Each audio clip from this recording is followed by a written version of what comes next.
Hello दोस्तों, आशा करते हैं आप स्वस्थ होंगे।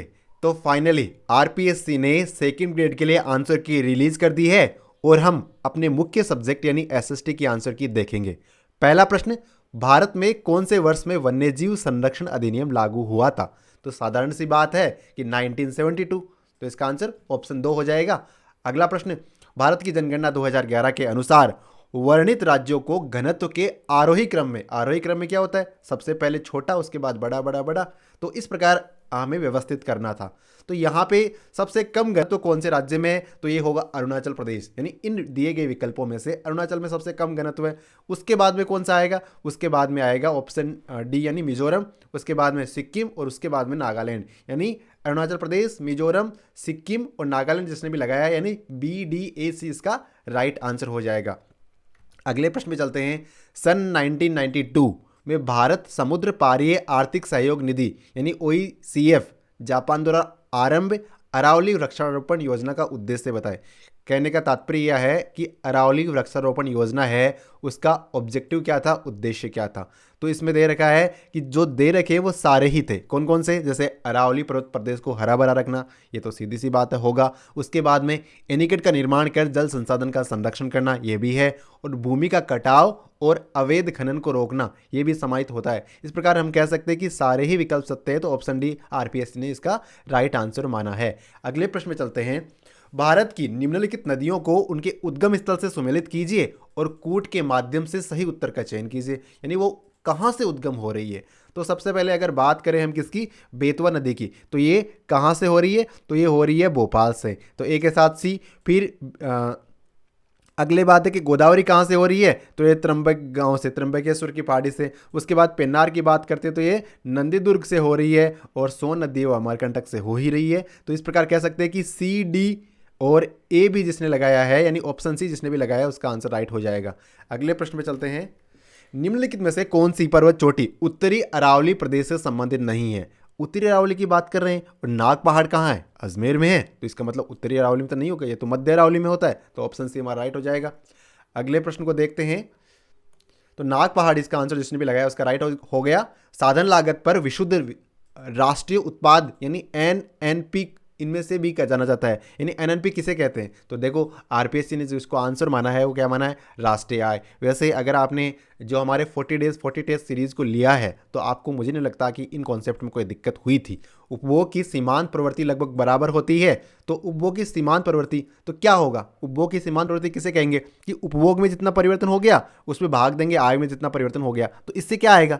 उपभोग में परिवर्तन से, आय में परिवर्तन से का भाग देने से उपभोग की जो सीमांत प्रवृत्ति है वो आ जाएगी, कितनी परिवर्तित हो रही है। यानी अगर व्यक्ति के उपभोग में, आय में परिवर्तन होने से उपभोग में कितना परिवर्तन हो रहा है, ये कह सकते हैं ये सीमांत प्रवृत्ति होती है उपभोग की। तो ऑप्शन सी जिसने भी लगाया है, मतलब जो C/Y कह सकते हैं।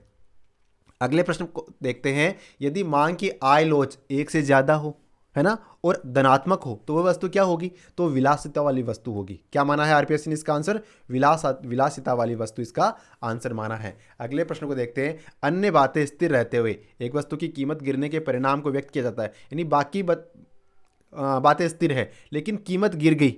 अब क्या होगा? कीमत गिरने से क्या होगा? डिमांड बढ़ जाएगी, क्योंकि व्यक्ति के पास खर्च करने के लिए जो पैसा है वो तो पर्याप्त है। अब वो सामान तो पहले ले रहा था, उतना तो पहले भी ले रहा था, अब वो क्या करेगा?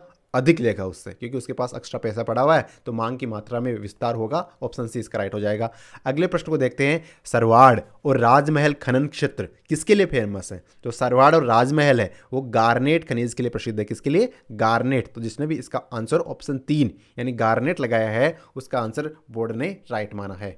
अगले प्रश्न को देखते हैं। यदि एक वस्तु की कीमत में परिवर्तन करने से दोनों वस्तुओं एक्स और वाई की खरीदी गई मात्रा बढ़ती है या घटती है, तो इन दोनों वस्तुओं के मध्य मांग की जो तिरछी लोच है वो कैसी होगी? तो बोर्ड ने माना है कि वो ऋणात्मक होगी। कहने का मतलब क्या हो गया? किसी एक वस्तु की कीमत में परिवर्तन करने से एक्स और वाई की जो मात्रा बढ़ेगी ना, वो घटेगी या बढ़ेगी? ये मांग की तिरछी लोच क्या होगी, कैसी होगी? तो वो ऋणात्मक लोच होगी। प्रश्न नंबर 12 देखते हैं। संतुलन की अवस्था में तटस्थता वक्र का ढाल कैसा होता है? तो संतुलन की अवस्था में तटस्थता वक्र का ढाल है वो बजट रेखा के ढाल के बराबर होता है। ऑप्शन ए बोर्ड ने इसका राइट आंसर माना है। अगले प्रश्न को देखते हैं। निम्न में से किस माध्य से व्यक्तिगत अवलोकनों से लिए गए विचलनों का योग शून्य होता है।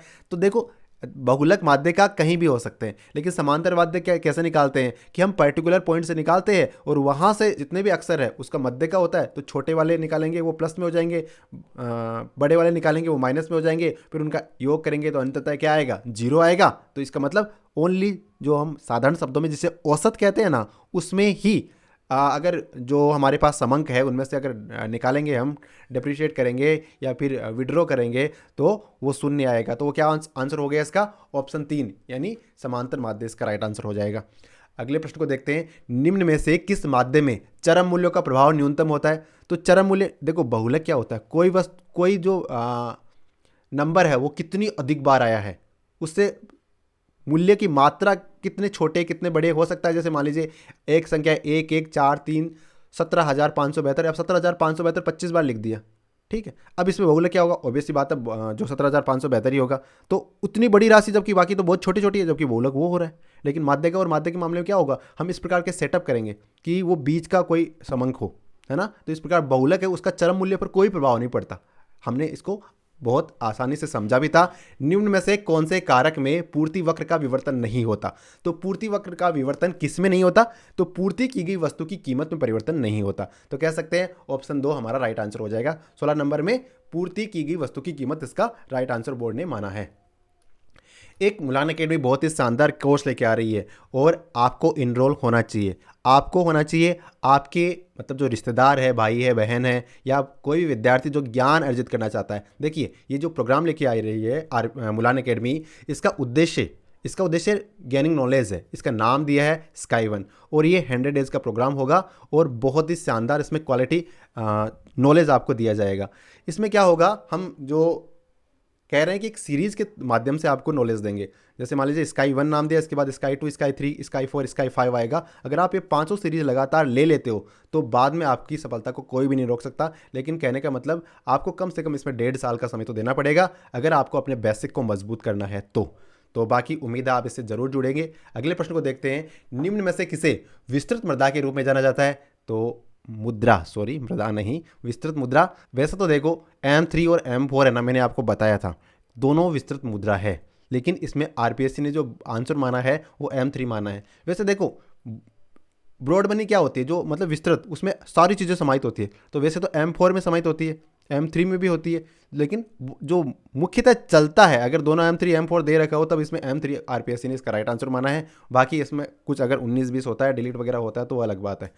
अगला प्रश्न है, जब साधन कीमतों में वृद्धि के कारण कीमतों में वृद्धि होती है तो इसे कहा जाता है। तो साधन कीमतों में वृद्धि होगी तो इसमें देखो कच्चा माल में रेट बढ़ गई, कच्चा माल की रेट बढ़ गई तो वस्तु की प्रोडक्ट की कीमत भी बढ़ेगी, तो इसे क्या कहेंगे, लागत प्रेरित कीमत स्फीति कहेंगे ना। बिल्कुल, तो इसका आंसर बोर्ड ने भी सही माना है, लागत प्रेरित कीमत स्फीति।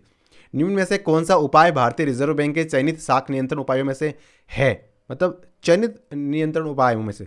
तो उधार की अधिकतम सीमाएं निर्धारित करना है ना, ये चयनित नियंत्रित उपायों विधियों में से एक बोर्ड ने माना है। बाकी CRR, SLR और ओपन मार्केट ऑपरेशन ये क्या है, क्वालिटेटिव नहीं क्वांटिटेटिव है। अगले प्रश्न को देखते हैं, निर्धनता का कुश चक्र की अवधारणा संबंधित है किससे। तो जो नर्क से साहब है उन्होंने कहा है, निर्धनता का कुश चक्र नाम की जो कॉन्सेप्ट है वो नर्क से साहब ने दिया था। अगला प्रश्न, निम्न में से कौन सा बहुआयामी निर्धनता सूचकांक का एक घटक नहीं है। तो बहुआयामी निर्धनता सूचकांक का घटक इनमें से स्वास्थ्य, शिक्षा और जीवन स्तर तो है, लेकिन प्रति व्यक्ति आय इसमें समाहित नहीं होता, तो ये हमारा आंसर हो जाएगा। तो जिसने भी प्रति व्यक्ति आय लगाया है उसका आंसर बोर्ड ने एकदम सही माना है। कुल प्राप्तियों और कुल व्यय के मध्य अंतर को कहा जाता है। तो देखो सारी प्राप्तियां जोड़ दो, सारे व्यय जोड़ दो, अंतर आ जाएगा, तो उसे कहेंगे बजट घाटा। क्या कहेंगे, बजट घाटा। अगले प्रश्न में चलते हैं, निम्न में से कौन सा राज्य नीति आयोग द्वारा प्रकाशित भारत सतत विकास लक्ष्य SDG में सबसे ऊपर रहा है। तो SDG इंडेक्स 2021 की बात कर रहे हैं, उसमें टॉप पे कौन सा राज्य रहा था, तो अपना केरल राज्य टॉप पे रहा था। प्रश्न नंबर 24, निम्न में से कौन सी नीति आयोग के संचालन शासी परिषद का भाग नहीं है। तो नीति आयोग की जो शासी परिषद है उसका भाग सभी राज्यों के मुख्यमंत्री होते हैं, दिल्ली के मुख्यमंत्री भी शामिल होते हैं और अंडमान निकोबार के उपराज्यपाल भी शामिल है, लेकिन राज्यों के राज्यपाल नहीं है। नीति आयोग का जो समिति होती है ना, उसमें राज्यों के मुख्यमंत्री और जो केंद्र शासित प्रदेश है उसके जो प्रशासक या उपराज्यपाल होते हैं वो शामिल होते हैं, लेकिन राज्यों के राज्यपाल उसमें समाहित नहीं होते, शामिल नहीं होते। तो इसका आंसर क्या हो जाएगा? ऑप्शन 3, क्योंकि हमें क्या पूछा था कि कौन सा शामिल नहीं होता है। प्रश्न 25 को देखते हैं। राजनीतिक विकृतियों का मनोवैज्ञानिक आधार पर अध्ययन करने की सिफारिश कौन से विद्वान ने की थी? तो ये थे अपने हेराल्ड लासवेल साहब। कौन थे? Herald Lasswell. जिसने भी लगाया है उसका आंसर बिल्कुल सही हो जाएगा। अगले प्रश्न को देखते हैं। निम्न में से कौन सा सूचक मानव विकास सूचकांक की गणना में उपयोग नहीं किया जाता? हम देखो मानव विकास सूचकांक को तैयार कर रहे हैं तो हम कौन कौन से पॉइंट को शामिल करेंगे? तो देखो जन्म के समय जीवन प्रत्याशा शामिल करेंगे, बिल्कुल। प्रति व्यक्ति सकल राष्ट्रीय आय को शामिल करेंगे, बिल्कुल। और स्कूली शिक्षा में माध्य वर्ष, है ना, ये भी शामिल करेंगे। लेकिन शिशु मृत्यु दर को इसमें सीधा तौर पर शामिल नहीं किया जाता है, तो ये हमारा आंसर हो जाएगा। क्या होगा? शिशु मृत्यु दर। अगले प्रश्न को देखते हैं। राजनीति ने हमें सांप की कुंडली की तरह जकड़ रखा, ओहो, और इससे जूझने के सिवाय अन्य कोई रास्ता ही नहीं है। ये किसने कहा था? तो ये कौन कह सकते हैं? तो ऐसी बातें तो गांधी जी कह सकते हैं। कौन, किसने कहा है? तो महात्मा गांधी ने कहा है कि राजनीति ने हमें सांप की कुंडली की तरह जकड़ रखा है और इससे जूझने के सिवाय हमारे पास कोई रास्ता ही नहीं है। किसने राजनीति शास्त्र को किसी समाज के लिए मूल्यों के आधिकारिक आवंटन का अध्ययन के रूप में वर्णित किया है? किसे? समाज के लिए मूल्यों का आधिकारिक आवंटन, मूल्यों का आवंटन कह सकते हैं समाज के लिए। किसने कहा है? डेविड ईस्टन साहब ने। देखो ये राजनीति है ना, ये मुझे लगता है कि इस बार सेकंड ग्रेड में अगर कोई पॉइंट आपका नकारात्मक रहा है, मुझे लगता है कहीं ना कहीं 1-2% रहा है, कोई सा अगर नहीं रहा है, वैसे तो आप लोगों में से अधिकतर का, लेकिन किसी का रहा है तो वो राजनीति ही रहा है ना। 19वीं शताब्दी के अंतिम दशक और 20वीं शताब्दी के प्रथम दशक के परंपरागत राजनीति विज्ञान संस्थापक और विधिवादी परंपरा छोड़कर सामाजिक राजनीतिक जीवन के विषय में नई दृष्टि अपनाता है। उक्त कथन के संदर्भ में कौन सा कथन गलत है? पहले देखो कथन क्या है, उसके बाद में उसके संदर्भ में बाकी बातें की गई है, लेकिन एक बात उससे सुसंगत नहीं है। तो कौन सी नहीं है? तो जिसमें बहुत बड़ा प्रश्न है, टाइम नहीं लेंगे, तो इसका जो ऑप्शन 3 में दे रखा है ना, उसको बोर्ड ने राइट माना है। क्या कहा है? शोधकर्ता को राज्य के औपचारिक ढांचे और संवैधानिक तंत्र का अध्ययन करना चाहिए। ये बोर्ड ने इस पॉइंट को राइट माना है इस प्रश्न में। अगले प्रश्न को देखते हैं। शक्ति एक सम्मान मूल्य है और राजनीति विज्ञान का उससे घनिष्ठ संबंध है। ये विचार कौन से विद्वान ने दिया? तो ये हेराल्ड लासवेल साहब है। कौन थे? हेराल्ड लासवेल साहब। उन्होंने ऐसा कहा था कि शक्ति एक सम्मान मूल्य है और राजनीति विज्ञान का उससे सीधा सीधा घनिष्ठ संबंध है। ये लासवेल साहब ने कहा था। अगले प्रश्न को देखते हैं। हमारे सामने अभिकथन दे रखे हैं और उन अभिकथनों के आधार पर हमें देखना है कि कौन सा अभिकथन और उसका कारण दे रखा है। तो अभिकथन कह रखा है कि राज्य की सत्ता के सार्थक प्रयोग के लिए राज्य के कानून और आदेश जनसाधारण की नैतिक मान्यताओं और मूल्य प्रणाली पर आधारित होना चाहिए। यह अभिकथन हो गया। अब इसका कारण क्या है? उन्होंने कहा है कि राज्य इसके लिए अपने नागरिकों से अनिवार्यतः कानूनों का आज्ञा पालन सुनिश्चित करे। तो ये कह रहे हैं कि जो दोनों कथन ना वो बिल्कुल सत्य है, लेकिन ये एक दूसरे की व्याख्या नहीं करते। ब है ना, वो एक की व्याख्या नहीं करता। यानी कथन अभिकथन भी सत्य है, ये वाली लाइनें भी बिल्कुल सही है, ये वाली लाइन भी सही है, लेकिन ये इसकी व्याख्या नहीं करता है। तो इस प्रकार कह रहा है कि ऑप्शन 2 में क्या कह रहा है? ए और ब दोनों पृथक रूप से सत्य है, परंतु ब ए की सही व्याख्या नहीं करता है। इस पॉइंट को बोर्ड ने राइट आंसर माना है। सभी मानव जन्म से स्वतंत्र और प्रतिष्ठा और अधिकारों में समान है। ओहो, कितनी अच्छी बात कही है कि सभी मानव में वो जन्म से स्वतंत्र है और प्रतिष्ठा और अवसर है ना अधिकारों में समान है। ये किसने कहा है? तो ये मानव अधिकारों का सार्वभौमिक घोषणा पत्र यानी 1948। कौन संबंधित थे इनसे? बताइए कमेंट में। कौन से विचारक को आधुनिक राज्य के आगमन का संदेशवाहक और राष्ट्र संघ की भूमिका का लेखक माना जाता है? तो राष्ट्र संघ की भूमिका का लेखक दांते साहब को माना है। बिल्कुल, अच्छा ठीक है। तो ऑप्शन डी इसका बोर्ड ने राइट आंसर माना है। निम्न में से किस टीकाकार ने कहा कि अब आप संविधान बनाते समय भारतीयों ने नियति के साथ साक्षात करने में कोई चूक नहीं की? मतलब यह भारतीय संविधान का, क्योंकि भारतीय संविधान विश्व का सबसे बड़ा लिखित संविधान है और इसका बहुत सारे विद्वानों ने अध्ययन भी किया। और ये ग्रेनविल ऑस्टिन साहब ने कहा कि जो संविधान निर्माता थे ना वो बहुत दूरदृष्टा थे। भारतीयों ने नियति के साथ साक्षात्कार करने में कोई चूक ही नहीं की, कोई गलती नहीं की, ऐसा ग्रेनविल ऑस्टिन साहब ने कहा था। अगले प्रश्न को देखते हैं। निम्नलिखित राष्ट्रपति के शपथ के संवैधानिक प्रारूप में रिक्त स्थान की पूर्ति के लिए सही विकल्प का चयन करना है। तो मतलब राष्ट्रपति साहब शपथ लेते हैं तो उसमें से कौन सी शब्द को इसमें शामिल किया जाएगा? मैं अमुक, मतलब जो भी उनका नाम होगा, ईश्वर की शपथ लेता हूं, सत्यनिष्ठा से प्रतिज्ञान करता हूं कि मैं, मतलब जो उनका नाम है, भारत के राष्ट्रपति पद, मतलब इसमें क्या आएगा कि मैं किस प्रकार, तो मैं श्रद्धापूर्वक भारत के राष्ट्रपति के पद का कार्यपालन करूंगा, ये उसमें किया जाता है। श्रद्धापूर्वक बोर्ड ने आंसर माना है। भारत में लोकसभा के निर्वाचन क्षेत्र 543 कब से है, तो जो 543 लोकसभा निर्वाचन क्षेत्र है ना, वो 1971 से है। कब से है? 543 1971 की जनगणना के अनुसार है, और 1971 से है। अगले प्रश्न को देखते हैं। भारत के संविधान के अनुच्छेद यानी आर्टिकल 51 कै क्लोज कै के अनुसार प्रत्येक नागरिक का क्या कर्तव्य है? संविधान का पालन करना। यानी 51 कै में क्या दे रखा है, जो हमारे मूल कर्तव्य है 51 कै में दे रखे, ठीक है, लेकिन उसका जो कै वाला पॉइंट है, शुरुआती पॉइंट है, उसमें क्या कह रहा है कि मैं संविधान का पालन करूंगा, ये 51 कै क्लोज कै में कह रखा है। भारत के संविधान में वर्णित राज्य की नीति के निर्देशक तत्वों की व्याख्या कौन सा वाक्य कर रहा है? तो इसमें जो नीति निर्देशक तत्वों की व्याख्या कौन सा वाक्य कर रहा है कि कुछ अधिकार जो नागरिकों को मौलिक अधिकारों के अलावा मिलने चाहिए। यानी बहुत सारे अधिकार होते हैं, दो प्रकार के अधिकार मुख्यतः माने गए, एक तो मौलिक अधिकार और एक नीति, वो अधिकार जो कानूनी अधिकार है या वो अधिकार जो व्यक्ति को मिलने चाहिए। तो क्या किया सरकार ने कि वो अधिकार जो सरकार नागरिकों को देने में सक्षम है पूर्णतः, उनको तो उन्होंने मौलिक अधिकार बना दिया, और कुछ बातें जो सरकार उस समय सक्षम नहीं थी, लेकिन जब सरकार उस संदर्भ में सक्षम होगी तो वो नागरिकों को देगी, तो वो बातें नीति निर्देशक तत्व में डाल दी। तो यही पूछ रहा है, तो ये क्या कह रहा है, कुछ अधिकार जो नागरिकों को मौलिक अधिकारों के रूप में मिलने चाहिए, उसके अलावा जो भी अधिकार होंगे ना, वो उसने किस में डाले हुए हैं? नीति निर्देशक तत्वों में डाले हुए हैं। राजस्थान का प्रथम जेंडर बजट प्रस्तुत करने वाले थे, तो अपने गहलोत साहब है ना, इस प्रकार के कॉन्सेप्ट लाते रहते हैं, कभी जेंडर बजट, कभी पेपरलेस बजट, कभी कृषि बजट। तो ये अपने अशोक गहलोत साहब है, सीएम साहब।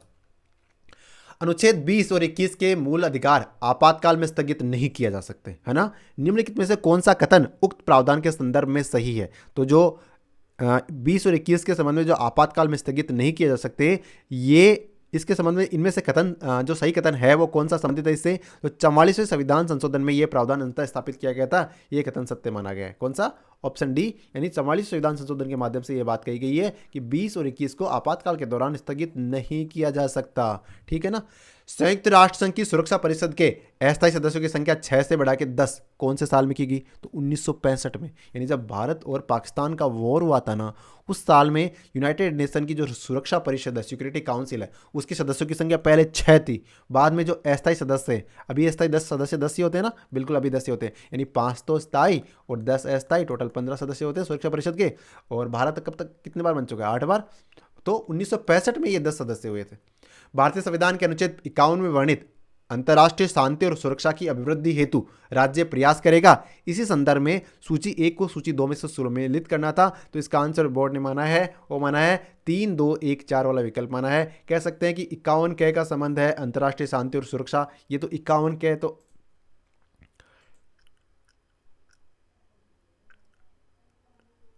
51 कै का अंतर्राष्ट्रीय शांति और सुरक्षा, और 51 कै के लिए कह रखा है ऑप्शन 2, यानी राष्ट्रों के बीच न्याय संगत और सम्मानपूर्ण संबंधों को बनाए रखना। 51 गे के लिए कह रहा है संगठित लोगों के एक दूसरे से व्यवहारों में अंतर्राष्ट्रीय विधि और शांति बाध्यताओं के प्रति आदर बढ़ाने का, और 51 घ के साथ दे रखा है, यानी डी के साथ 4 दे रखा है सीधा सीधा, तो अंतर्राष्ट्रीय विवादों के मध्यस्थ द्वारा निपटारे के लिए प्रोत्साहन करना, यानी घ के माध्यम से मध्यस्थ लाया है ना। तो इसका आंसर ऑप्शन 2 हो जाएगा। जिसने भी 2 नहीं 3, 2, 1 और 4 लगाया है, 3, 2, 1, 4 वाला विकल्प ढूंढ लो अपने प्रश्न के पत्र में, वही उसका राइट आंसर बोर्ड ने माना है। अगले प्रश्न को देखते हैं। ब्रेटन वुड्स सम्मेलन 1944 में किन वित्तीय संस्थाओं की स्थापना का समझौता हुआ था? तो देखो यहाँ पे बच्चे फंस गए, क्योंकि उनको पता था कि वर्ल्ड बैंक और IMF, लेकिन जो वर्ल्ड बैंक है उसके कई पार्ट्स है, और उसका जो सबसे प्रमुख पार्ट या जिसको उसके क्या कहते हैं, कई बार क्या होता है वर्ल्ड बैंक के लिए वो शब्द भी उपयोग किया जाता है जिसे हम कहते हैं IBRD, है ना, पुनर्संरचना और विकास के लिए अंतर्राष्ट्रीय बैंक, IBRD कहते हैं। वो IBRD कह दो चाहे वर्ल्ड बैंक कह दो, और अंतर्राष्ट्रीय मुद्रा कोष उसमें शामिल है, IMF उसमें शामिल है, तो IBRD और IMF इसमें हो जाएगा, तो ऑप्शन ए हमारा आंसर राइट हो जाएगा। इसमें कई बच्चे मतलब गच्चा खा गए। किसने समाजशास्त्र को सामाजिक स्थितिकी और सामाजिक गतिकी में बांटा? तो सामाजिक स्थितिकी में और सामाजिक गतिकी में किसने बांटा था समाजशास्त्र को? तो कामटे साहब है ना, कामटे साहब ने ऐसा किया था। अगले प्रश्न को देखते हैं। सामाजिक संबंधों के जाल को अरे समाज कहते हैं। क्या कहते हैं? समाज कहते हैं। सामाजिक संबंधों के जो कॉम्प्लेक्स जाल होता है उसे हम समाज कहते हैं। निम्नलिखित कथनों को सावधानीपूर्वक पढ़िए। तो हमें देखना था इनमें से विकल्प सही कौन से है। तो 1, 2, 3 और 4 यानी 4 कथन, चारों कथन ही सत्य है। क्या क्या कथन एक बार देख लेते हैं। G20 नेताओं का शिखर सम्मेलन 9 और 2 सितंबर 2023 को नई दिल्ली में आयोजित किया गया था, कथन सत्य है। उसके बाद कह रहा है कि भारत 1 दिसंबर 2022 को G20 की अध्यक्षता संभालेगा, क्योंकि भारत में हो रही है ना इस बार G20 समिट, और राजस्थान में जहाँ उदयपुर में पहली मीटिंग हुई थी G20 शेरपाओं की। G20 में 19 देश और यूरोपीय संघ EU शामिल है, बिल्कुल सत्य है। और G20 वैश्विक जीडीपी का 85%, यानी पूरी दुनिया की जीडीपी निकाल लो उसका 85% है ना इस G20 वाले पार्ट में ही है। और अंतर्राष्ट्रीय व्यापार का, इंटरनेशनल ट्रेड का 75% ये G20 वाला भाग का है। और अगर पॉपुलेशन की बात करें दुनिया की, तो पूरे दुनिया की पॉपुलेशन और उसकी 75% पॉपुलेशन मात्र इन 20 देशों में निवास करती है। 20 देश नहीं कह सकते क्योंकि 19 तो देश है, और बाकी यूरोपियन यूनियन में, और यूरोपियन यूनियन में ही कितने 28 मेंबर है ना। तो इस प्रकार कह सकते हैं कि देश तो काफ़ी ज़्यादा हो जाते हैं, लेकिन पूरी दुनिया की आबादी का 75% एरिया ये कवर करते हैं। तो चारों कथन सत्य, तो ऑप्शन 2 हमारा राइट आंसर हो जाएगा। गेमाइसाफ्ट और गेसलसाफ्ट समाज के 2 प्रकार है। ये किसने उल्लेखित किया था। ये टोनी साहब ने। किसने। टोनी साहब ने ये उल्लेखित किया था। तो ऑप्शन 1 इसका राइट हो जाएगा। किसने प्राथमिक समूह की अवधारणा का प्रयोग अपनी पुस्तक सोशल ऑर्गेनाइजेशन में किया। तो चार्ल्स कुले साहब। किसने। चार्ल्स कुले साहब। इन्होंने प्राथमिक समूह की अवधारणा का प्रयोग, उनकी किताब का नाम क्या है कुले साहब की, सोशल ऑर्गेनाइजेशन। तो आपको अगर पता था कि सोशल ऑर्गेनाइजेशन जो किताब हो किसने लिखी है, तो चार्ल्स कुले साहब ने लिखी है। तो आपको अगर ये भी नहीं पता हो कि प्राथमिक समूह की अवधारणा का प्रयोग किसने किया था, कोई जरूरी नहीं, लेकिन सोशल ऑर्गेनाइजेशन किताब किसकी है, इससे ही आपको पता चलता है कि चार्ल्स कुले साहब की है। एक सामाजिक भूमिका व्यक्ति का वह किसी समूह या परिस्थिति में वह व्यवहार का प्रतिमान है जिसकी उससे आशा की जाती है। ये परिभाषा किसने दी है, तो यह अपने लुंडबर्ग साहब ने दी है। किसने दी है। लुंडबर्ग साहब ने। पर्याप्त, निश्चित और टिकाऊ यौन संबंध द्वारा परिभाषित एक समूह जो प्रजनन तथा बच्चों के पालन पोषण की व्यवस्था करने की क्षमता रखता है, क्या कहलाता है। तो इस प्रकार की जो विशेषताएं हैं वो किसकी होती है, वो परिवार की होती है। ठीक है, तो इसका जिसने भी परिवार आंसर मार्क किया था उसका आंसर राइट हो गया। हिंदू विवाह के किस प्रकार में न तो माता पिता की सहमति की आवश्यकता होती है, ना ही संस्कारों की। मतलब भाई साहब, माता पिता अपने ठिड्डे काम करो और संस्कार भी अपने ठिड्डे रहो, और जरूरत ही नहीं है। तो कौन सा विवाह होगा, तो ब्रह्म प्रजापत्य देव तो नहीं होंगे, तो ये गंधर्व विवाह होगा। गंधर्व विवाह को हम प्रेम विवाह के नाम से भी कहते हैं। कहने का मतलब, कई लोग कहते हैं ना वो भाग गई, तो मतलब भाग गई का मतलब यही हो गया गंधर्व विवाह। निम्न में से कौन सा एक राष्ट्रीय एकीकरण के लिए चुनौती नहीं है, तो नगरवाद है। राष्ट्रीय एकीकरण के लिए चुनौती नहीं, जबकि तो पॉजिटिव बात है इसके लिए। जातिवाद, सांप्रदायिकता, क्षेत्रवाद, ये चीज़ें ना राष्ट्रीय एकीकरण को नुकसान पहुंचाती है ना, क्योंकि जातिवाद है। अब व्यक्ति राष्ट्र की नहीं सोच के जाति की सोच रहा है, कितनी छोटी सोच रख रहा है, तो वो राष्ट्र की सोचना, वो जाति की नहीं सोचेगा, फिर वो उसके लिए कोई छोटा बड़ा नहीं है, सब समान है, सबका सम्मान करेगा, और राष्ट्र के सोचेगा कि भारत का हर नागरिक उसके लिए सम्माननीय है।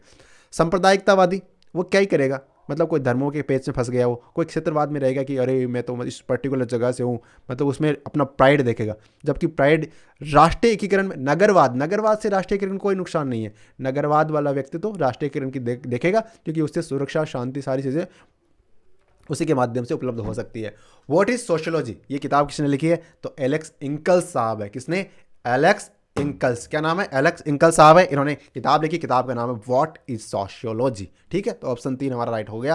अगला प्रश्न, निम्न में से कौन से एक सामाजिक परिवर्तन की विशेषता नहीं है, तो बाकी सारी तो है लेकिन एक नहीं है, कौन सी, तो ऑप्शन 1 में दे रखी है ना, वो नहीं है। कौन सी है, सामाजिक परिवर्तन व्यक्ति से संबंधित है। ये सामाजिक परिवर्तन की विशेषता नहीं है, क्योंकि सामाजिक परिवर्तन व्यक्ति से संबंधित नहीं है, इसका ऐसा मानना है। ठीक है, तो बोर्ड ने ऐसा माना कि ऑप्शन 1 इसका राइट हो गया।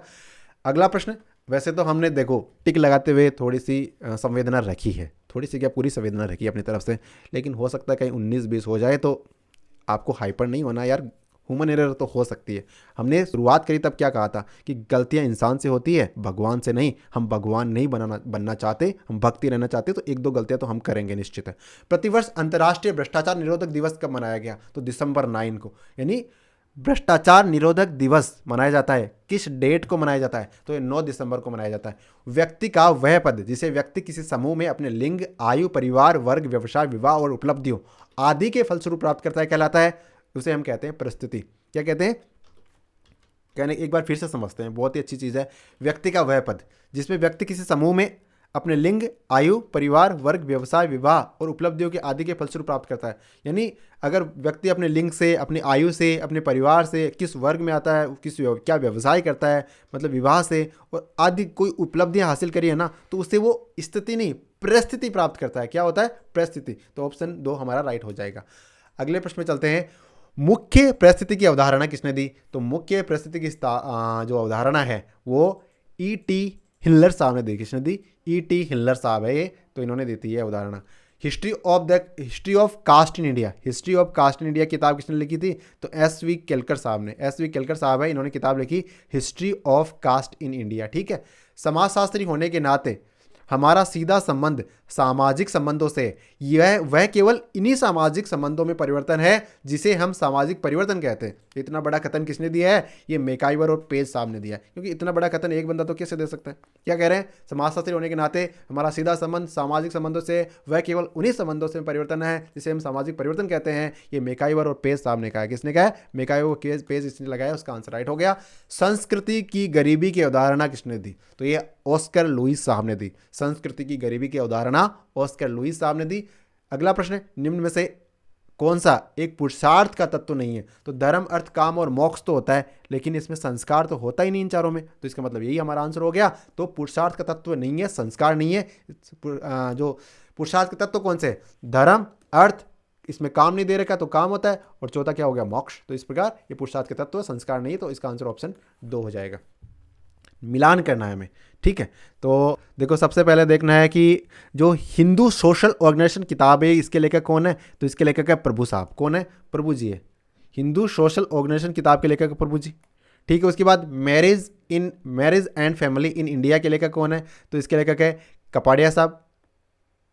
कपाड़िया साहब ने मैरिज संबंध में किताब लिखी है। फिर हिस्ट्री ऑफ ह्यूमन मैरिज की हिस्ट्री है ना, ह्यूमन मैरिज का इतिहास, ये किताब किसने लिखी है? तो ये लिखी है अपने वेस्टरमार्क साहब ने। और किनशिप ऑर्गेनाइजेशन की किताब किसने लिखी है? ये तो आप सबको रटी हुई वैसे भी थी, इरावती कर्वे साहब ने लिखी है किनशिप ऑर्गेनाइजेशन। तो इसका मतलब क्या हो गया? सबसे पहले ए के साथ 4, बी के साथ 2 के साथ 3, 3 के साथ बी और 4 के साथ ए। तो इस प्रकार ऑप्शन ए यानी DCBA जिसने भी लगाया उसका आंसर राइट हो गया, DCBA। अगले प्रश्न को देखते हैं।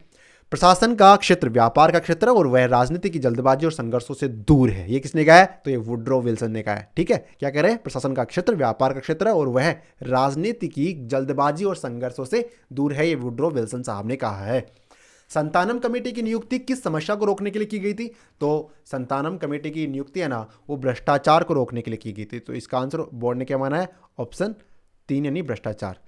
दी science of public administration 3 problems किसने लिखी है? तो रॉबर्ट डाल क्या है? रॉबर्ट डाल साहब, हाँ सॉरी रॉबर्ट डाल ने लिखी है। क्या? The science of the public administration जो पुस्तक है वो रॉबर्ट डाल साहब ने लिखी है। निम्नलिखित विद्वानों में से किस एक ने प्रशासन के सिद्धांत को मिथक या कहावतों के रूप में अस्वीकृत किया था? तो हर्बर्ट ए साइमन साहब ने, उन्होंने प्रशासक के सिद्धांत में मिथक और कहावतों के रूप में अस्वीकृत कर दिया था। हर्बर्ट ई साइमन साहब इसका राइट आंसर बोर्ड ने माना है।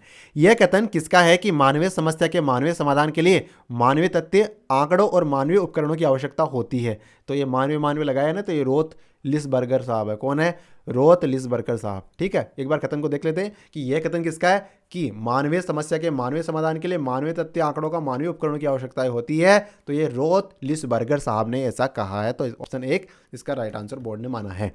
निम्नलिखित में से कौन सा एक नीचे से ऊपर की ओर मैस्लो की आवश्यकता पद सोपान विचारधारा का सही क्रम है? तो सबसे पहले इसमें माना उन्होंने BECDA। तो बी में जैविक, देखो इसको इस प्रकार से देख लेते हैं। सबसे पहले तो जैविक आवश्यकताएं, उसके बाद में सुरक्षा आवश्यकताएं, उसके बाद में लगाव आवश्यकताएं, उसके बाद में आत्मसम्मान की आवश्यकता है और फिर आत्मसंतुष्टि की आवश्यकता है। तो कह सकते हैं सबसे पहले तो आपकी जैविक आवश्यकताएं संतुष्ट करनी पड़ेगी, फिर आप अपने शरीर की सुरक्षा चीज़ें देखोगे, फिर आपको लगाव और प्रेम वाला कॉन्सेप्ट चेक करना पड़ेगा, फिर आत्मसम्मान, फिर प्राइड आएगा भाई साहब, और उसके बाद में आत्मसंतुष्टि की आवश्यकताएं अंत में आएगी। तो इस प्रकार जिसने भी BECDA लगाया है उसका आंसर राइट हो जाएगा। निम्नलिखित में से कौन लोक प्रशासन के पोस्टकार विचार का समर्थक नहीं है? तो लेविस मेरियम साहब है, वो लोक प्रशासन के पोस्टकार विचार के समर्थक नहीं है। बाकी सारे हैं, कौन कौन है? हेनरी फियो, लूथर गुलिक और एल उर्विक साहब है, वो पोस्टकार के विचार के समर्थक है। कार्यात्मक फोरेंसिक तकनीक के अंतर्गत निम्न में से कौन सा नायक यानी बॉस नहीं है? तो बॉस देखो निरीक्षक, अनुदेशक और निर्देशक और कार्ड लिपक ये बॉस माने गए हैं, लेकिन जो नियंत्रक है ना, वो कंट्रोलर, वो बॉस नहीं माना गया है। वो मतलब कह सकते हैं कि जो जो दिक्कतें होती है उसको डैमेज कंट्रोल का कार्य करता है, वो नियंत्रक हो गया। तो ये नियंत्रक को इसमें एलिमिनेट रखा गया है। तो ऑप्शन 3 जिसने भी लगाया उसका आंसर राइट बोर्ड ने माना है। निम्न में से कौन सा औपचारिक संचार नेटवर्क का सबसे अधिक केंद्रीकृत प्रकार है? तो औपचारिक संचार नेटवर्क का सबसे केंद्रीकृत प्रकार माना है सितारा को। किसे? सितारा। इसमें ऑप्शन 1 बोर्ड ने राइट माना है। देखो जो बोर्ड है ना, जो बॉस है वो सबसे सही होता है, तो बॉस जो मानेगा वो आपको मानना पड़ेगा। बाकी डिलीट होना 1-2 प्रश्न हो सकते हैं। अभिप्रेरणा की प्रत्याशा विचारधारा के प्रतिपादक कौन थे? तो विक्टर ब्रूम साहब वो अभिप्रेरणा की प्रत्याशा विचारधारा के प्रतिपादक थे। किसके? अभिप्रेरणा की प्रत्याशा विचारधारा के प्रतिपादक विक्टर ब्रूम साहब को माना गया है। सरकारी आयोग ने अपना प्रतिवेदन कब सौंपा था? तो 1988 में, 1988 में सरकारी आयोग ने अपना प्रतिवेदन सौंप दिया था। तो इसका आंसर ऑप्शन डी यानी 1988 हो जाएगा। द्वितीय प्रशासनिक सुधार आयोग की 12वीं रिपोर्ट का शीर्षक क्या था? जब दूसरा प्रशासनिक रिपोर्ट है ना, उसने अपनी 12वीं रिपोर्ट दी तो उसका हेडिंग क्या रखा? उसने हेडिंग रखा नागरिक केंद्रित प्रशासन। क्या रखा? नागरिक केंद्रित प्रशासन इसका राइट आंसर माना गया है। प्रथम प्रशासनिक सुधार आयोग ने कितने प्रतिवेदन प्रस्तुत किए? तो पहले प्रशासनिक सुधार आयोग ने 20 प्रतिवेदन दिए थे। कितने? 20। तो इसका आंसर क्या हो जाएगा? इसका आंसर ऑप्शन 4 20 हो जाएगा। रेंसिस लिकर्ट के अनुसार निम्न में से कौन सी प्रबंधकीय प्रणाली सर्वोत्तम है? तो रेंसिस लिकर्ट के अनुसार जो सबसे बढ़िया मैनेजमेंट प्रोसेस है वो कौन सी है? वो सहभागी समूह। कौन सा? तो बेस्ट मैनेजमेंट प्रोसेस कौन सी मानी है? किसने? रेंसिस लिकर्ट ने सहभागी समूह को माना है। ठीक है, तो ऑप्शन 2 हमारा राइट हो जाएगा। अगले प्रश्न को देखते हैं। राजस्थान जन सूचना पोर्टल कब प्रारंभ किया गया? तो राजस्थान जन सूचना पोर्टल है 2019 में शुरू किया गया था, 2019 में शुरू किया गया था। तो इसका आंसर ऑप्शन 2 हो जाएगा। ओम्बुड्समैन नामक संस्था की स्थापना सर्वप्रथम 1809 में हुई, और कहाँ पे हुई? तो ये तो प्रश्न सामान्य था, ये स्वीडन में हुई। कहाँ पे? स्वीडन में। तो ऑप्शन 2 हमारा राइट हो गया। संसद में लोकपाल विधेयक प्रथम बार कब प्रस्तुत किया गया? तो यहाँ पे बात पारित करने की नहीं कर रहे, प्रस्तुत करने की कर रहे हैं। तो कब हुआ था? 1968 में, 1968 इसका राइट आंसर बोर्ड ने माना है। सूचना का अधिकार अधिनियम 2005 की किस धारा में सूचना के प्रकटन से छूट विहित की गई है? तो कई मामले ऐसे होते हैं जहाँ पे सूचना देनी आवश्यक नहीं होती है, मतलब छूट होती है उस संस्थान को उस संबंध में। तो वो कौन सी धारा में उल्लेखित है? वो धारा 8 क्लोज 1 के अंदर ये उल्लेखित किया गया है। प्रस्थानत्रयी से क्या तात्पर्य है? तो देखो प्रस्थानत्रयी में क्या क्या आता है? एक तो उपनिषद, फिर गीता, एक ब्रह्मसूत्र, है ना। तो इस प्रकार आंसर क्या हो गया? प्रस्थानत्रयी में उपनिषद आता है, गीता आता है, ब्रह्मसूत्र आता है। तो ऑप्शन 3 हमारा राइट हो गया। उपनिषदों के अनुसार ब्रह्म के लिए तज्जलान शब्द का प्रयोग हुआ, जिसका तात्पर्य क्या होता है? तज्जलान क्या होता है? ब्रह्म ही जगत की उत्पत्ति, अस्तित्व और संहार लय का कारण है। जगत की उत्पत्ति होती है, उसके बाद उसका अस्तित्व होता है, और उसके बाद उसका संहार हो जाता है। तो इसका कारण क्या है? ब्रह्म। कौन है? परम ब्रह्म। तब हम कहते हैं ना परम ब्रह्म है। तो इसका आंसर ये हो जाता है। राजस्थान में लोकायुक्त में से किस कार्य की जांच नहीं करेगा? तो देखो भ्रष्टाचार की जांच करता है ना, पद का दुरुपयोग करता है उसकी भी जांच करता है, अकर्मण्यता की भी जांच करता है नहीं, कोई मतलब पद पे बैठ गया और काम कर नहीं रहा है तो उसकी जांच कर सकता है, बिल्कुल कर सकता है। लेकिन ये क्या होता है? ये सिर्फ जांच करने के लिए होता है लोकायुक्त, ये अनुशासनात्मक कार्रवाई नहीं कर सकता। इसके लिए तो आपको कोर्ट के माध्यम से जो भी इसकी जो प्रोसीजर उसके माध्यम से गुजरना पड़ेगा। लोकायुक्त तो आपके पास अभी ये अधिकार नहीं दिया गया। तो इसका आंसर क्या हो जाएगा? अनुशासनात्मक कार्रवाई हो जाएगा। बौद्ध दर्शन के अष्टांग मार्ग के अनुसार निम्न में से कौन सा संबंधित है? अष्टांग मार्ग में सम्यक ज्ञान, सम्यक दृष्टि, अब क्या क्या है? 1, 2 और 3 सही है, चौथा सम्यक दर्शन इसमें शामिल नहीं है। ये कह रहा तो ऑप्शन 4 हमारा राइट हो गया। तो सम्यक ज्ञान नहीं सॉरी, सम्यक दृष्टि, सम्यक संकल्प, सम्यक वाक शामिल है, लेकिन सम्यक दर्शन शामिल इसमें नहीं है। तो ये एलिमिनेट हो जाएगा। और तो उत्तर क्या हो जाएगा? 1, 2 और 3 हो जाएगा। तो 1, 2, 3 किस में लिख रखा है? ऑप्शन 4 में लिख रखा है। संसार में दुख की व्यापकता निर्विवाद है, इस विचार के समर्थक कौन सा दर्शन करता है? तो दुख की व्यापकता है और वो निर्विवाद है, ये कौन मानता है? तो दर्शन मानता है कि संसार में दुख, दुख का कारण, दुख निवारण, दुख निरोध, प्रतिपदा, ये बातें कहाँ मिलती है? तो बौद्ध धर्म में मिलती है। तो इसका आंसर बौद्ध दर्शन हो जाएगा। जैन त्रिरत्न, तो देखो जैन त्रिरत्न थोड़े सरल प्रश्न भी दिए हैं, चिंता की बात नहीं है। सम्यक दर्शन, सम्यक ज्ञान, सम्यक चरित्र, तो इसका आंसर हो जाएगा कौन कौन से शामिल है? सम्यक दर्शन, सम्यक ज्ञान, सम्यक चरित्र। तो ऑप्शन 4 हमारा राइट आंसर हो गया। वेदों के बारे में इनमें से कौन सा कथन सत्य है? और साहब कह रहे हैं कि पहला सत्य है, और दूसरा भी सत्य है, और चौथा भी सत्य है, और तीसरा सत्य नहीं, इसका तात्पर्य हो गया। तो पहला क्या कह रहा है? वेद अनादि और अपौरुषेय है, यानी वेद अनादि है और किसी व्यक्ति ने इनकी रचना नहीं करी है, ये वेदों के बारे में कहा गया। तो ये बिल्कुल सत्य है। दूसरा, वेद के लिए सबसे प्रचलित शब्द श्रुति है। देखो वेद लिखे नहीं गए, वैसे श्रुति सम्मत होते हैं, एक से दूसरे, दूसरे से तीसरे के पास जाते हैं, तो ये कथन भी सत्य है। और चौथा कथन कह रहा है वेद का सर्वमान्य अर्थ, यानी वेद का वैसे अर्थ एग्जैक्टली तो हमें पता नहीं है, लेकिन सब मान रहे कि वेद का अर्थ ज्ञान होता है, तो ये भी सत्य है। लेकिन वेद का सर्वमान्य अर्थ संगीत है, नहीं नहीं, अरे वेद के वेद तो बहुत 4 वेद है, उनमें से एक वेद वो संगीत से संबंधित है, तो चारों वेद संगीत से संबंधित थोड़े हो सकते हैं, तो इसका मतलब ये एलिमिनेट हो जाता है। तो उसका आंसर 1, 2 और 4 हो जाएगा। तो ऑप्शन 1 में ये लिखा हुआ है, मैं सोचता हूं अतः मैं हूं। किसने कहा? देकार्ते ने। देखो ना, आ गया प्रश्न। ठीक है, अगला प्रश्न है, सुकरात के अनुसार सद्गुण क्या है? तो सुकरात कहते हैं कि सद्गुण एक ही है। कितना है? सद्गुण एक है। कौन कहते हैं? सुकरात साहब कहते हैं। परिणाम निरपेक्षवादी नीतिशास्त्र महत्व देता है। तो परिणाम निरपेक्षवादी यानी उसको परिणाम से कोई लेना देना नहीं है। इस प्रकार की जो एथिक्स होती है, नीतिशास्त्र होता है, उसको क्या कहते हैं? उसको कर्तव्य कहते हैं। क्या कहते हैं? कर्तव्य। तो बोर्ड ने इसका आंसर कर्तव्य माना है। वैदिक ऋण त्रयी में सम्मिलित नहीं है। तो वैदिक ऋण त्रयी में देव ऋण होता है, पितृ ऋण होता है, ऋषि ऋण होता है, लेकिन लोक ऋण जैसा कॉन्सेप्ट इसमें नहीं होता। तो इसका आंसर क्या हो गया? लोक ऋण इसका आंसर हो गया।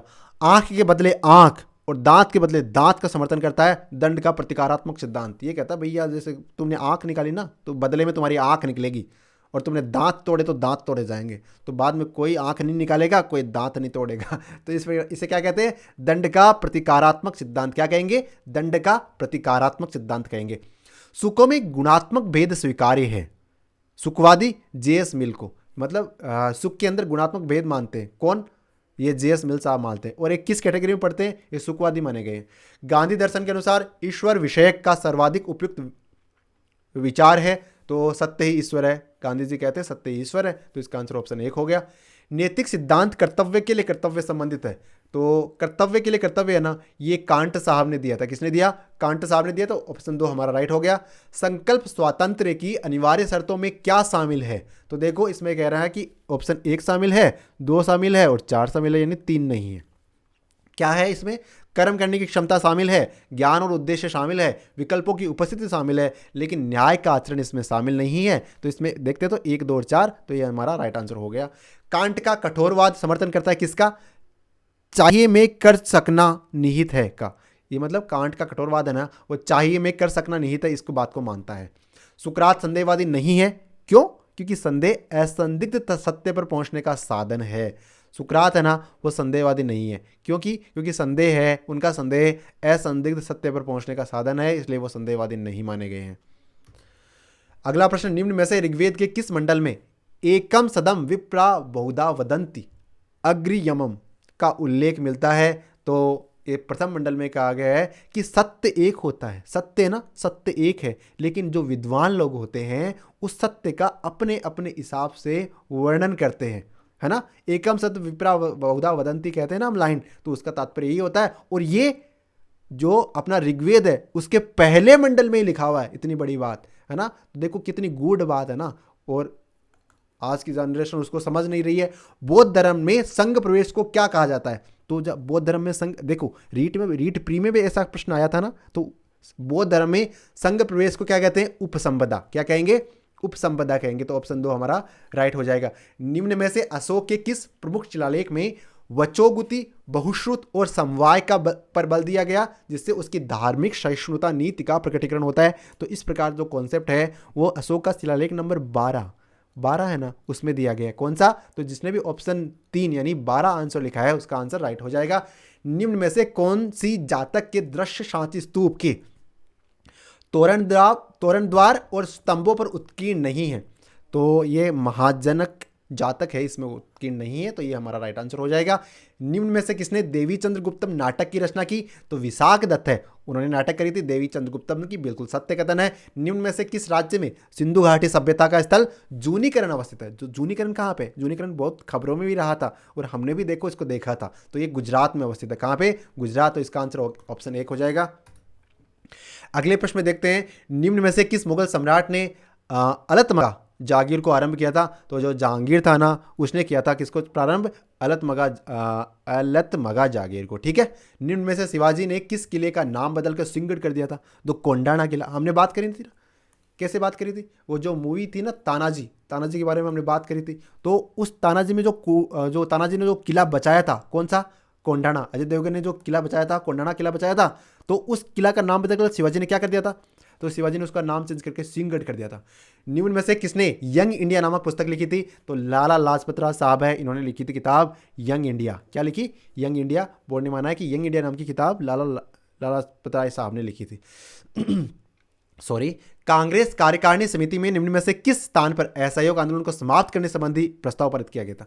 असहयोग आंदोलन को समाप्त करना, ये प्रस्ताव बारदोली नाम की जगह है ना, वहां पे ये पारित किया गया था। शुरुआत करने की बात नहीं कर रहे हैं, असहयोग आंदोलन को खत्म करने की बात कर रहे हैं, क्योंकि 84 वाली घटना हो गई थी, उसके बाद में इसको स्थगित कर दिया गया था। तो बारदोली वाली घटना के माध्यम से ऐसा किया गया। बारदोली जो मीटिंग हुई थी उस मीटिंग में ऐसा निर्णय लिया गया था। हिंदुस्तान सोशलिस्ट रिपब्लिकन एसोसिएशन, देखो ये जो पहले हिंदुस्तान रिपब्लिकन एसोसिएशन थी, भगत सिंह जी ने इसकी स्थापना करी थी। बाद में 1928 में जो चंद्रशेखर आज़ाद साहब है, उन्होंने इसका नाम चेंज कर दिया था और क्या कर दिया था? हिंदुस्तान सोशलिस्ट लगा दिया था इसके अंदर। तो इसका आंसर क्या हो जाएगा? 1928 हो जाएगा। सुभाष चंद्र बोस ने 21 अक्टूबर 1943 को आज़ाद भारत की अस्थायी सरकार का गठन किया था। कहाँ पे? तो आज़ाद भारत की अस्थायी सरकार का गठन, और वो भी किस डेट को? 21 अक्टूबर 1943 को। कहाँ पे किया? सिंगापुर में किया। कहाँ पे? सिंगापुर हमारा राइट आंसर हो गया। निम्न में से पद्मावती और सुरसीर किसकी शिष्या थी? तो ये रामानंद जी की शिष्या थी। कौन? पद्मावती जी और सुरसीर जी, ये रामानंद जी की शिष्या थी। निम्नलिखित को कालक्रम के अनुसार अवस्थित करना है हमें। तो सबसे पहले देखो बंकर हिल की लड़ाई हुई थी। अब डेट सन तो आपको याद है ना। तो सबसे पहले बंकर हिल की लड़ाई, उसके बाद में ब्रेंडीवाइन की लड़ाई हुई, ठीक है। उसके बाद में सारगोटा की लड़ाई हुई और उसके बाद में याकटाउन की लड़ाई हुई। तो इस प्रकार कह सकते हैं कि बंकर हिल से शुरू हुआ और याकटाउन तक चला, तो कह सकते हैं कि BADC इसका राइट आंसर हो गया। तो जिसने भी BADC लगाया उसका आंसर राइट है। फ्रांस की क्रांति की निम्नलिखित घटनाओं को कालक्रम के अनुसार व्यवस्थित करना है। तो सबसे पहले क्या हुआ था? तो एस्टेट जनरल के इनमें से बात कर रहे हैं हम। तो ऐसे नहीं कि फ्रांस की क्रांति वाली सूत्रपात कहाँ से बात है वो नहीं देख रहे हैं, जो ये घटनाएं दे रखे उनमें से सबसे पहले हो रही थी। तो पहले एस्टेट जनरल का अधिवेशन शुरू हो गया, ठीक है, ये पहले सबसे पहले हो गया। उसके बाद टेनिस कोर्ट वाली शपथ ली गई, ठीक है। उसके बाद में बास्टिल का पतन हो गया और उसके बाद में मनुष्य और नागरिकों के अधिकारों की घोषणा कर दी गई। तो इस प्रकार कह सकते हैं कि ACBD इसका राइट आंसर बोर्ड ने माना है। कौन सा? ACBD। तो जहाँ भी आपके विकल्प में है देख लो कहाँ भी हो सकता है, 1 2 3 4 कहीं भी हो सकता है आपके प्रश्न में, तो उसको आपको मार्क कर लेना है। सूची 1 को सूची 2 से सम्मिलित करना है और बाद में सही कूट बताना है, ठीक है। तो कलकत्ता अधिवेशन 1890, हमें अध्यक्षता के संदर्भ में कथन है। 1890 का जो कलकत्ता अधिवेशन, उसकी अध्यक्षता किसने करी थी? देखो कलकत्ता अधिवेशन की जो 1886 में हुआ था उसके दादा भाई नौरोजी, 1906 वाला की दादा भाई नौरोजी, है ना। लेकिन जो 1890 वाला कलकत्ता, 1896 वाला भी दादा भाई नौरोजी थे, लेकिन जो 1890 वाला हुआ था ना, उसकी फिरोज शाह मेहता साहब ने करी थी, ठीक है। उसके बाद नागपुर अधिवेशन 1891 का P अनंत चालू साहब ने करी। इसके बाद इलाहाबाद अधिवेशन 1892 की ये करी थी W बनर्जी साहब ने, ठीक है। और उसके बाद लाहौर अधिवेशन की अध्यक्षता किसने करी? ये अपने दादा भाई नौरोजी साहब ने करी। तो कह सकते हैं कि 4 1 2 और 3 इसका बोर्ड ने राइट आंसर माना है। कौन सा? 4 1 2 और 3। निम्न में से भारत छोड़ो आंदोलन के दौरान सबसे लंबी समयावधि वाली समानांतर सरकार कहाँ चली थी? तो देखो समानांतर सरकार देखो बलिया में बनी थी, सतारा में बनी थी, है ना। लेकिन सबसे लंबी कहाँ चली ये बात है हमारे सामने, तो ये सतारा में चली थी। बोर्ड ने क्या माना है कि सतारा में सबसे लंबी सरकार चली थी। सब भारत छोड़ो आंदोलन के समय समानांतर सरकारें स्थापित हुई थी क्रांतिकारियों के द्वारा, तो वो 17 में सबसे लंबे टाइम तक चली थी। आंसर बोर्ड ने माना है। निम्न में से किसने 1857 नामक पुस्तक लिखी है? किताब का नाम क्या है? 1857 सॉरी 1857 किताब किसने लिखी है? तो SS सेन साहब ने लिखी है। किसने लिखी है? SS सेन साहब ने लिखी है। अगले प्रश्न में चलते हैं। ग्रीनविच और थिम्पू के मध्य 90 डिग्री का अंतराल है, ठीक है। अब ग्रीनविच पर दोपहर के 12 बजे हैं, इस अवधि में थिम्पू पे क्या बजेगा? अब एक बात बताओ, अभी 1 डिग्री पे कितने मिनट का टाइम होता है? 4 मिनट का। 90 डिग्री पे कितना होगा? 360 मिनट का। 360 को घंटे में कन्वर्ट करें तो 6 घंटे। अब 6 घंटे 12 बजे से 6 घंटे आगे की तरफ बजाने हैं आपको, है ना। तो क्योंकि ग्रीनविच पे बज रखे हैं, अब आपको थिम्पू पे बजाना है। अगर आप थिम्पू में थिम्पू पे बज रहे होते ग्रीनविच पे बजाना होता तब आप पीछे की तरफ जाते, लेकिन अब उल्टा हो रहा है तो उसकी तरफ आगे की तरफ चलोगे तो सीधी सी बात है कि शाम के 6 बज जाएंगे। तो ऑप्शन सी हमारा राइट हो जाएगा। राजस्थान के निम्नलिखित में से किस जिले में 2011 में सर्वाधिक लिंगानुपात था? अब इनमें से ये देखो प्रश्न ऐसे आते हैं, आपको सारे जिलों का लिंगानुपात पता होना चाहिए। तो इनमें से सर्वाधिक चूरू का था, तो ऑप्शन 2 हमारा राइट हो गया। वर्तमान शताब्दी में किस वर्ष हिंद महासागर में कुख्यात सुनामी आई थी? तो जो जापान वाली सुनामी की बात कर रहे हैं 2004 में आई थी और भगवान ना करे इस प्रकार की सुनामी फिर से आए। निम्न में से किसने रूस में लाल सेना का गठन किया था? तो जो लाल सेना है रूस रशिया के अंदर, वो टाटस्की ने गठन किया था इसका। किसने? टाटस्की साहब इसका राइट आंसर बोर्ड ने माना है। महाद्वीपों और महासागरों की उत्पत्ति से संबंधित संकोचन सिद्धांत का प्रतिपादन किसने किया? तो जेफ्रे साहब ने किया। किसने किया? जेफ्रे साहब ने इस संकोचन सिद्धांत का उत्पादन किया था। किसके संदर्भ में? महासागर जो महाद्वीप और महासागरों की उत्पत्ति के संदर्भ में सिद्धांत है संकोचन सिद्धांत, उसका प्रतिपादन जेफ्रे साहब ने किया था। दक्षिण भारत का मैनचेस्टर तो कोयम्बटूर को कहते हैं। अधिकांश मौसमी घटनाएं ऑब्वियसली बात है क्षोभमंडल में होती है। और सिराको स्थानीय पौने इटली में, सिराको इटली, और सिराको स्थानीय पौने पाई जाती है इटली में, ये तो हमने देख लिया। और प्रकाश मंडल क्षेत्र में ठंडे और काले धब्बों को कहते हैं सौर कलंक कहते हैं ना, ठीक है। तो इसका आंसर ऑप्शन 4 हो गया। निम्नलिखित में से कौन सा युग्मक गलत है? अब हमें गलत बताना है। तो कोनार्ड असमंजसता किसके बीच है? तो सियाल और सीमा के बीच में कौन सी है? कोनार्ड। ये हमने पढ़ा है डिटेल में। फिर ये निचली भूपट्टी और ऊपरी मेंटल के मध्य कौन सा है? तो मोहो। उसके बाद में गुटेनबर्ग बाह्य और आंतरिक रोड के मध्य। तो गलत क्या हो गया? ऑप्शन 3 में मेंटल और बुक रोड के मध्य रिपीटी असंगतता, ये कथन गलत है। वही हमें बताना था कि कौन सा गलत है। तो हमारा आंसर ऑप्शन 3 हो जाएगा। प्रवाल जीवों के विकास के संबंध में कौन सा कथन सत्य है? तो प्रवाल जीव बना वैसे 20 और 30 डिग्री तापमान के पास पनपते, बिल्कुल सत्य कथन है। उसके बाद में इनमें अधिक तलछट की आवश्यकता होती है। इसमें लवण विहीन स्वच्छ जल में पनपते हैं। नहीं, लवण विहीन तो नहीं, समुद्री जल तो लवण के साथ होगा। ये अधिक हलचल नहीं, अधिक हलचल वाला नहीं, कम हलचल वाले पनपेंगे। इन्हें अधिक तलछट की आवश्यकता होती है। ये कहीं ना कहीं हो सकता है प्लस माइनस। बाकी बोर्ड ने मान ही लिया कि 20 से 30 डिग्री के मध्य प्रवाल होते हैं, वो पनपते हैं। तो यह हमारा आंसर राइट होगा। युति वियुति शब्दावली किसको उल्लेखित करती है? तो युति वियुति शब्दावली है वो सूर्य, पृथ्वी, चंद्रमा का एक सरल रेखीय विन्यास होता है, उसे हम कहते हैं युति वियुति, ठीक है। भारत में निम्नलिखित मृदाओं में कौन सी सर्वाधिक क्षेत्र में पाई जाती है? तो भारत में देखो, भारत क्या है? भारत वैसे तो गांवों का देश है, लेकिन भारत दूसरे शब्दों में कहे तो नदियों का देश है। और नदियां क्या उड़ के आती है? जल, और साथ में मिट्टी भी लाती है। तो उससे जो मिट्टी बनती है उसे जलोढ़। तो भारत में सर्वाधिक क्षेत्र में जो मिट्टी पाई जाती है वो कौन सी है? जलोढ़ मिट्टी। तो इसका आंसर ऑप्शन 4 बोर्ड ने माना है। बोर्ड ने ऑप्शन 4 माना है। निम्नलिखित में से महासागरीय धाराओं का समूह उत्तर से दक्षिण की ओर अवस्थित है। तो सबसे पहले देखो, उत्तर में लेब्राडोर की होगी, उसके बाद में कनारिया की आएगी, फिर ब्राजील की, फिर फॉकलैंड की। तो इसका आंसर ऑप्शन 2 हो जाएगा। कहने का तात्पर्य क्या हो गया? पहले लेब्राडोर ऊपर, उसके बाद में कनारी, और उसके बाद में ब्राजील, और उसके बाद में फॉकलैंड, ठीक है। तो जिसने भी लेब्राडोर, कनारी, ब्राजील, फॉकलैंड लगाया उसका आंसर बिल्कुल राइट हो गया। अगले प्रश्न को देखते हैं। प्रवाल जीवों के तो हमने देख लिया है। निम्नलिखित में से कौन सा विकल्प सामाजिकृत अभिव्यक्ति विधि के सोपानों का सही तार्किक क्रम है? तो सबसे पहले देखो, योजना बनाई जाती है। पहले तो योजना बनाओ, फिर उसका क्रियान्वयन करो, अब उसकी रिपोर्ट बनाओ। अब रिपोर्ट बना ली, अब देखो कहाँ गलतियाँ रह गई, मूल्यांकन कर लो। तो कहने का मतलब योजना बनाना, क्रियान्वयन करना, रिपोर्ट बनाना और मूल्यांकन करना सामाजिकृत अभिव्यक्ति विधि का सही सोपान है। तो ऑप्शन 4 इसका राइट आंसर हो गया। निम्नलिखित में से कौन सा क्षेत्र पर्यटन की सीमा में है?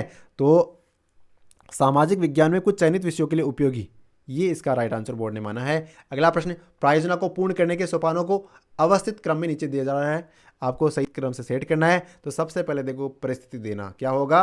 परिस्थिति देना को सबसे पहले माना है, उसके बाद में माना है प्रायोजना का चयन, नहीं उसके बाद में, हाँ सही है, फिर प्रायोजना की योजना बनाना, उसके बाद में प्रायोजना का क्रियान्वयन करना, और उसके बाद में प्रायोजना का निर्णय करना। ये बोर्ड ने आंसर राइट माना है, ठीक है। तो ऑप्शन 4 यानी CBAED इसका बोर्ड ने राइट आंसर माना है। अपने हिसाब से आप पॉज करके आंसर को मार्क कर लेना है। हो सकता है जो विकल्प है वो आपके प्रश्न में अलग अलग तरीके से दे रखे हो, लेकिन CBAED ये सही क्रम में होगा। ये क्रम जहां है वो आपका राइट आंसर हो जाएगा। एडगर डेल के अनुभव शंकु का कौन सा तत्व अधिगम के लिए सबसे अधिक प्रभावी होगा? तो वास्तविक प्रत्यक्ष अनुभव है, वो बोर्ड ने राइट आंसर माना है। अगला प्रश्न देखते हैं। किसी साम्राज्य के अभिवृद्धि और विकास, राजवंश तथा इसी प्रकृति के ऐतिहासिक तथ्यों को दर्शाने वाला चार्ट कहलाता है वंशक्रम चार्ट। इसे क्या कहेंगे? हम वंशक्रम चार्ट कहेंगे। वैसे तो इस कॉन्सेप्ट को पढ़ के वैसे भी हमने अंदाजा लगा ही लिया था। नीचे सामाजिक विज्ञान अध्यापक के कुछ गुण दे रखे, यानी आप लोगों के कुछ गुण दे रखे हैं। अब आपको क्या करना है? सर्वाधिक उपयुक्त प्रतिनिधित्व कौन सा करेगा इनमें से? तो इसमें कह रहा है कि एबेस है, यानी शुरुआत जो तीनों है ना वो सारे गुण है सामाजिक विज्ञान के अध्यापक के। यानी सामाजिक अध्ययन का जो अध्यापक है वो सामाजिक विज्ञान शिक्षण विधा का विशेषज्ञ होगा, बिल्कुल सत्य है। फिर अकादमिक योग्यता से परिपूर्ण होगा, यानी उसके पास डिग्री भी होनी चाहिए, ठीक है।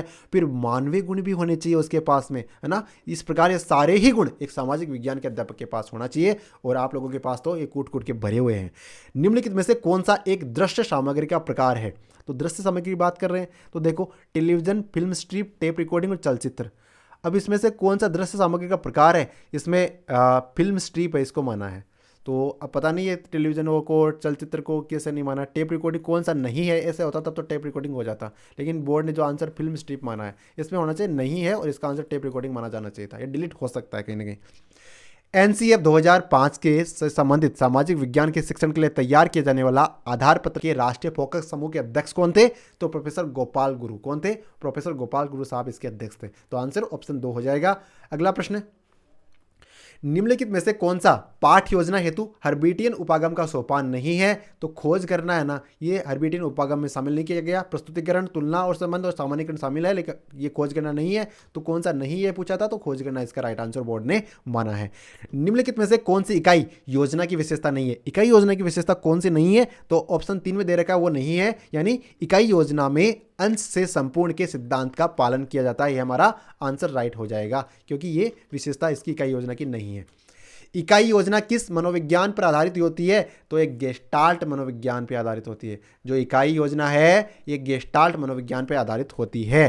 किसने कहा कि पाठ्यक्रम कलाकार अध्यापक के हाथ में वह साधन है जिससे कि वह पदार्थ यानी शिक्षार्थी को अपने आदर्श यानी उद्देश्य के अनुसार अपने स्टूडियो यानी स्कूल में ढाल सके। यानी कह सकते हैं कि इसमें अध्यापक को कलाकार माना है, शिक्षार्थी को पदार्थ माना है, आदर्श को उद्देश्य माना है, उद्देश्य को आदर्श माना है और स्कूल को स्टूडियो माना है। तो ये कनिंगन साहब ने किया। किसने किया है? कनिंगन साहब ने। ऑप्शन ए हमारा राइट हो जाएगा। निम्नलिखित में से कौन सा एक वस्तुनिष्ठ परीक्षण का लाभ नहीं है? वस्तुनिष्ठ परीक्षण की बात हो रही है, अभी यहाँ पे निबंधात्मक परीक्षण की बात नहीं हो रही है। तो अंकन में वस्तुनिष्ठता होती है, प्रशासन बहुत ही ईजी होता है और भाषा का न्यूनतम उपयोग होता है, सही है, लेकिन उत्तर में चयन में अनुमान संभव। वैसे तो देखो वस्तुनिष्ठ जो पद्धति होगी ना उसमें अनुमान तो लगाया जाता ही है, लेकिन ये इसमें हम सीधा सीधा नहीं कह सकते, तो ये इसका उत्तर हो गया। उत्तर के चयन में अनुमान संभव, कई लोग टप्पे लगा के आते भी तो है ना। निम्नलिखित में से कौन सी निबंधात्मक परीक्षण की विशेषता नहीं है? अब निबंधात्मक परीक्षण की बात कर ली तो इसमें क्या विद्यार्थी की भाषा शैली और लेखन कला का जाना जाता है? बिल्कुल जाना जाता है। लिखा जाता है तो जाना जाएगा। दूसरा कह रहा है विद्यार्थियों के अभिव्यक्ति कौशल को जानने का उपयोगी बिल्कुल है और विद्यार्थियों में रचनात्मक विचारों को जानने का उपयोगी बिल्कुल है, लेकिन वस्तुनिष्ठता थोड़ी संभव है इसमें। वस्तुनिष्ठता तो इसमें वस्तुनिष्ठ परीक्षण में संभव होगी, ना कि निबंधात्मक परीक्षण में। तो यही इसका राइट आंसर हो जाएगा। निष्पत्ति परीक्षण हेतु नीलपत्र निर्माण के लिए आवश्यक तत्व नीचे दिए जा रहे हैं। अब आपको सर्वाधिक उपयुक्त का चयन करना, तो ये सारे शामिल है। तो जिसने भी एबा सदा लगा के आया है उसका आंसर राइट हो जाएगा। विद्यालय में हुए छात्रों के व्यवहारगत परिवर्तन के संबंध में साक्ष्यों के संकलन और उसकी व्याख्या करने की प्रक्रिया क्या कहते हैं? उसे कहेंगे मूल्यांकन। क्या कहेंगे? मूल्यांकन हमारा राइट आंसर हो जाता है। अगला प्रश्न, निम्नलिखित में से कौन सा सामाजिक विज्ञान शिक्षण में अवबोध घटक का व्यवहारिक पद है? तो अंतर करना। कौन सा? अंतर करना इसका राइट आंसर बोर्ड ने माना है। एक सामाजिक विज्ञान के अध्यापक कक्षा कक्ष में महान चित्रकारों, महान मूर्तिकारों, महान संगीतकारों आदि के जीवन के बारे में पढ़ाते हैं। व्याख्या के दौरान विद्यार्थियों में सौंदर्य भाव का विकास हो जाता है। ये किन दो विषयों के मध्य संबंध को दर्शाता है? ये देखो, एक तो इसमें क्या हो गया, इसमें सामाजिक विज्ञान तो है क्योंकि पढ़ रहा है, और दूसरा ललित कला भी आ गई है ना, क्योंकि उसमें उसके साथ भाव जुड़ गए। तो कह सकते हैं कि सामाजिक विज्ञान और ललित कला इसका राइट आंसर हो जाएगा। तो जिसने भी ऑप्शन 3 यानी ललित कला पर मार्क किया है, टिक किया, उसका आंसर बिल्कुल राइट हो जाएगा। अगला प्रश्न है, सामाजिक विज्ञान की विभिन्न शाखाओं के मध्य एक दूसरे से संबंध कहलाता है एक पार्श्विक। यानी सामाजिक विज्ञान की ही शाखाएं हैं सारी की सारी, वो एक पार्श्विक सहसंबंध कहलाएगा। किसने कहा? आज के वीडियो का अंतिम प्रश्न देख लेते हैं। किसने कहा कि सामाजिक विज्ञान मानव तथा उसके सामाजिक और भौतिक वातावरण के प्रति की जाने वाली प्रतिक्रियाओं से संबंधित है, इसमें मानवीय संबंधों का अध्ययन होता है? ये कहा था जून वी माइकेलिस साहब ने। किसने? जून के महीने में कहा था माइकेलिस साहब ने। ठीक है, जून वी माइकेलिस इसका राइट आंसर हो जाएगा। इस प्रकार हमने आंसर की देख ली है। आपके प्रश्न नंबर है वो अधिकतम ही आ रहे होंगे, सिलेक्शन निश्चित है। अगर नहीं हो रहा कोई बात नहीं, देखो छोटी मोटी परीक्षाएं फिर हमें पास करनी नहीं है, हमें सीधा आरएस पास करना है। तो तैयारी लगातार करते रहो, बाकी सफलता, क्योंकि देखो अगर रात चली जाती है दिन आ जाता है तो फिर बुरे दिन भी चले जाएंगे, पास हो ही जाओगे एक न एक दिन। तो फिर एक मुलान एकेडमिक बात और बता देता हूँ मैं आपको कि मुलान एकेडमी एक शानदार कोर्स लेके आ रही है और उसका नाम दिया है स्काई वन। क्या है? एक 100 डेज प्रोग्राम है। किसके लिए उपयोगी है? कोई भी विद्यार्थी किसी भी क्लास में पढ़ता हो, चाहे 6th में हो, चाहे यूपीएससी, आरएएस, एसआई किसी भी एग्जाम की तैयारी कर रहा हो, बेस स्ट्रॉन्ग करना हो, एग्जाम स्पेसिफिक नहीं, वो होगा बेस स्पेसिफिक। इसमें 100 डेज में हम कॉन्सेप्ट बताएंगे बहुत ही आसान, सहज और सरल भाषा में। बाकी फ़ायदा आपको कोर्स लोगे और उसको पढ़ोगे। और नॉमिनल से फीस बहुत ही कम नॉमिनल से फीस है, सिस्टमेटिक तरीके से डिज़ाइन की गया। उसमें लगभग 50 के आसपास टेस्ट हैं, 100 से अधिक वीडियोज़ होंगे, वीकली टेस्ट होंगे, 25 दिन पे टेस्ट होंगे, 100 दिन पे टेस्ट होगा। बाकी आप चैनल से जुड़े रहो, अधिक जानकारी मिलती रहेगी। चैनल से जुड़े रहो, कॉन्सेप्ट को समझो, जब समझ में आ जाए तभी आपको कोर्स में इनरोल होना, अन्यथा नहीं होना। बाकी पढ़ते रहो। Thank you, all the best.